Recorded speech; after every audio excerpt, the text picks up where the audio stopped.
Australia, Zaire, Guatemala, France, Israel, Burma, Kuwait, Germany, Bosnia, Singapore, Japan, Somalia.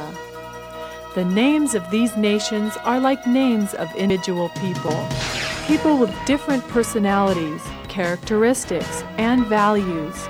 Nations are people, and the United Nations is united people on different continents with different social and economic environments to adapt to. We're outwardly unlike each other in many ways, and yet aren't we the same? Within the realm of the United Nations, mankind from every corner of our world comes together and works expertly with the tools of communication, trust, and respect towards the anticipated and consummate solution of peace.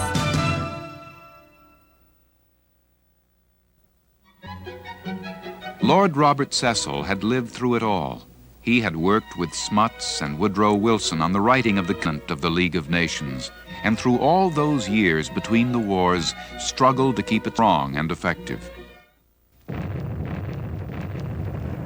It was, they said, the war for democracy, the war to end all war.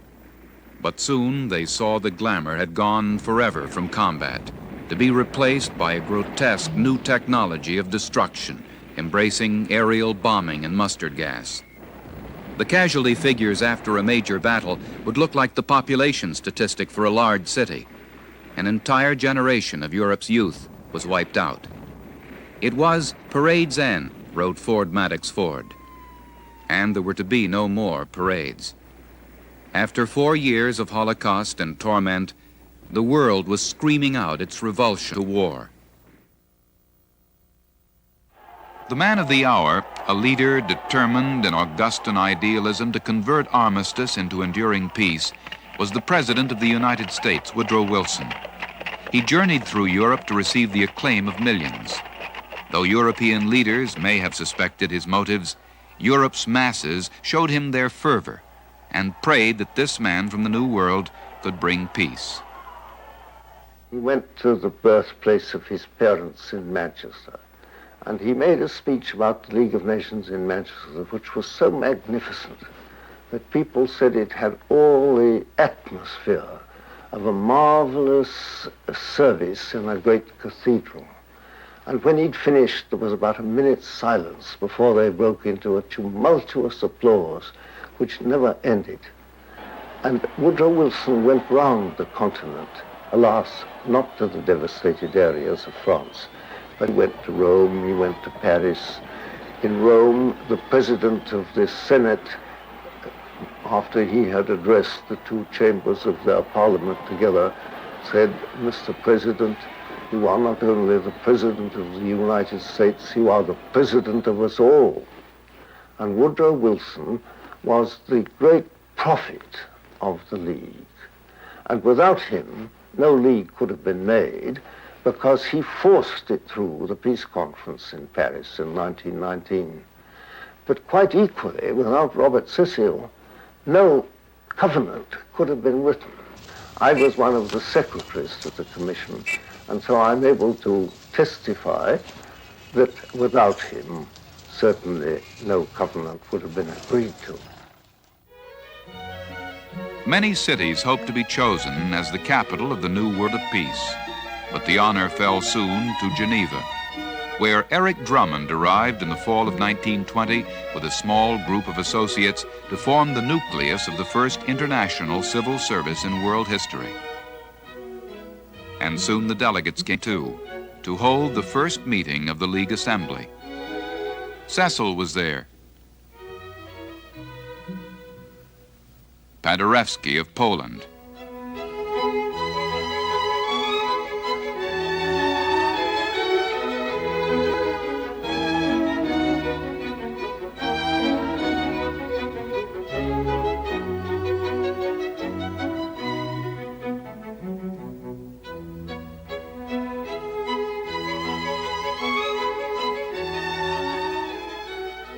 In the Assembly, each of the League members had a seat. The allies of World War I, the neutral nations, the nations created by the peace treaty. A chosen group of powers comprised the Council of the League, a body which carried the first responsibility for stopping aggressors and keeping the peace.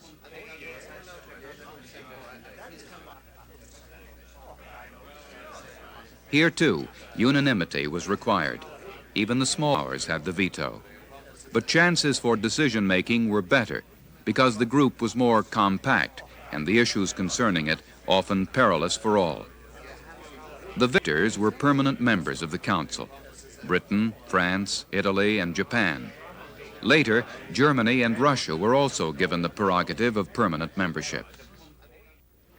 The tasks immediately ahead were awesome. The League was to administer the Saar Basin, run the Free City of Danzig, establish an international labor organization and a permanent court of international justice, deal with a vast agenda of economic and financial affairs. Even more urgent was the need to feed starving millions and to alleviate the condition of refugees in 3 continents.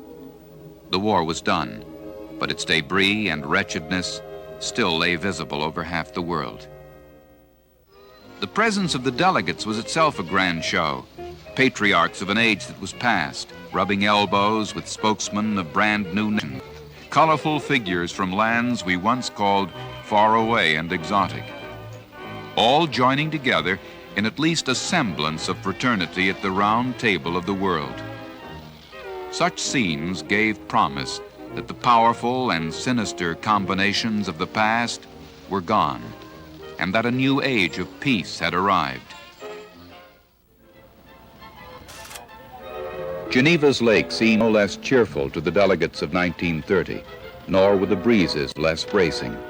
But Wall Street had crashed, world trade was down, men were jobless and hungry in the midst of plenty. 50 nations joining together to keep the peace and advance the good. Yet the clouds of war were plain to far-seeing men. And among these, a passionate defender of peace was Aristide Briand of France. Il leur suffira de dire solennellement et fortement, plus de guerre.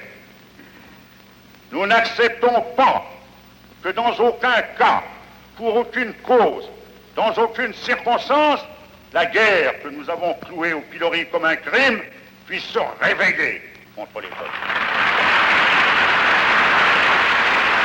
Briand knew that peace rested on agreement between France and Germany, and he campaigned vigorously for this cause.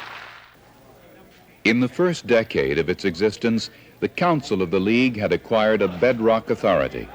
Its decisions might sometimes be criticized or condemned, but nobody ignored or flaunted the Council itself. It was the peacekeeping body of the League, that part of the machine which acted quickly when there was danger in the Baltic or the Mediterranean or the Yellow Sea. In 1925, it brought a full stop to what had appeared to be inevitable war between Greece and Bulgaria. Britain's Arthur Henderson, president of the Disarmament Conference, warned what might happen if it failed. The world would again be in danger of rapidly expanding armaments. Are we ready to face our task? I may venture to make concrete suggestions. The Japanese delegation are in favor of reduction in the size of battleships and in the caliber of their guns. Dans les domaines navals, 1. Abolition simultanée des bâtiments des lignes et des sous-marins. 2. Abolition des navires porte-avions.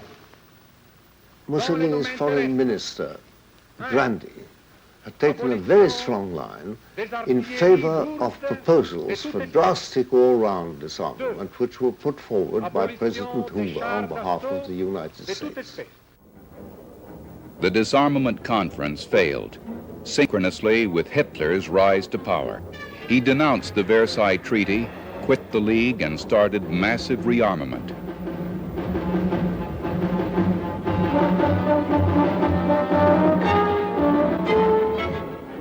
Yet the first direct threat came not from Germany, but Japan.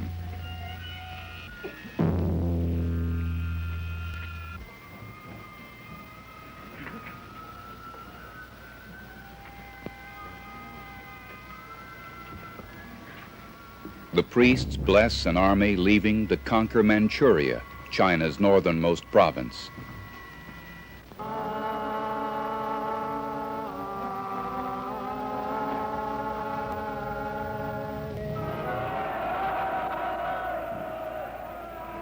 Japan's forces seized this territory in 1931, creating there the so-called State of Manchukuo. But now a graver threat was looming from the south.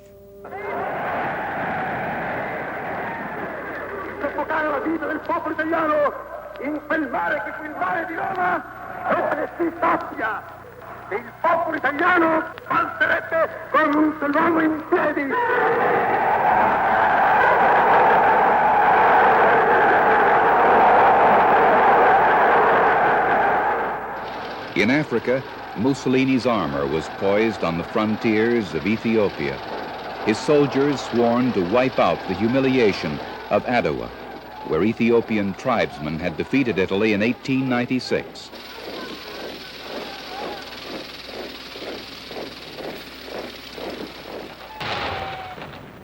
October 1935, Italy strikes at Ethiopia.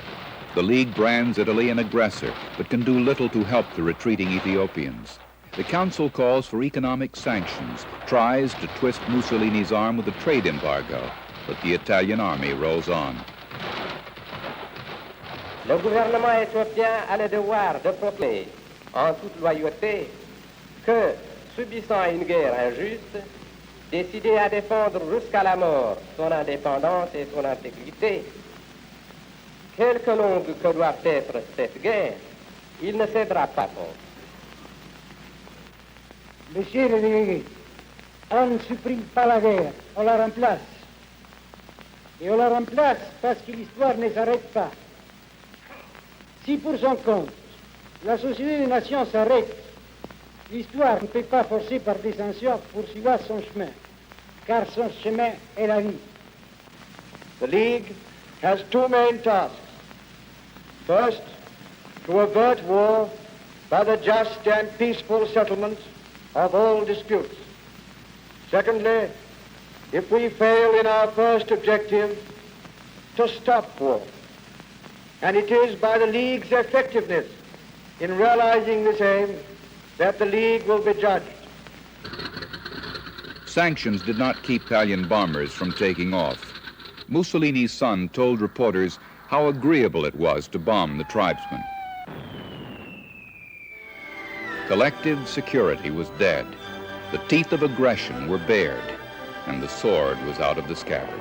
Almost as though it were moved by a sense of guilt, the League turned its primal energies to the humanitarian field. The Third Reich, the Nazi empire that was to have lasted 1,000 years, was being demolished by vast bomber fleets from the West. By now, Germany had lost 50,000 airplanes, and the Allied armadas were virtually unopposed. On the Western Front, the German armies were pulling back from their last hopeless attempt at an offensive. And the Western Allies were almost at the Rhine, ready to greet the Russians on German soil.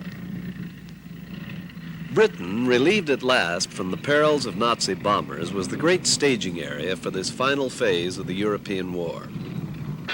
And nearly all the necessary boats and guns and tanks and planes were flowing in unhindered from the United States of America, the greatest arsenal in the history of war. At last, it was over.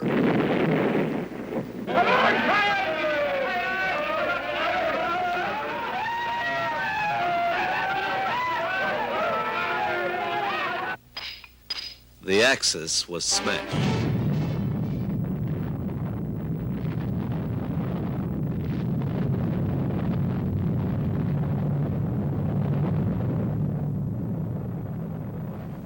In August, Japan surrendered.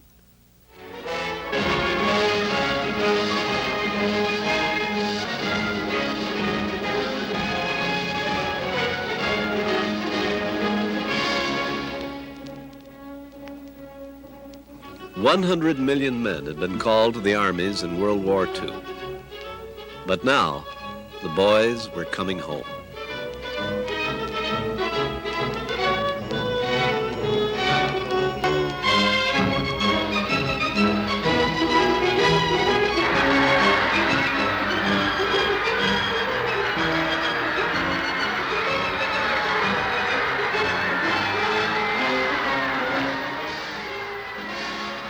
the second time this century, we gave thanks that the war was over and that the nations would practice war no more. The German and Italian leaders were already dead, violently and within 48 hours of each other. One day, Mussolini was shot and exhibited by his fellow countrymen.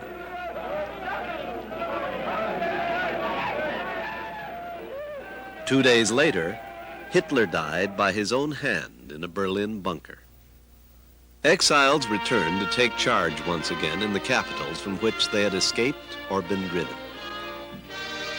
Men who had fought a long and bitter war were finally back home.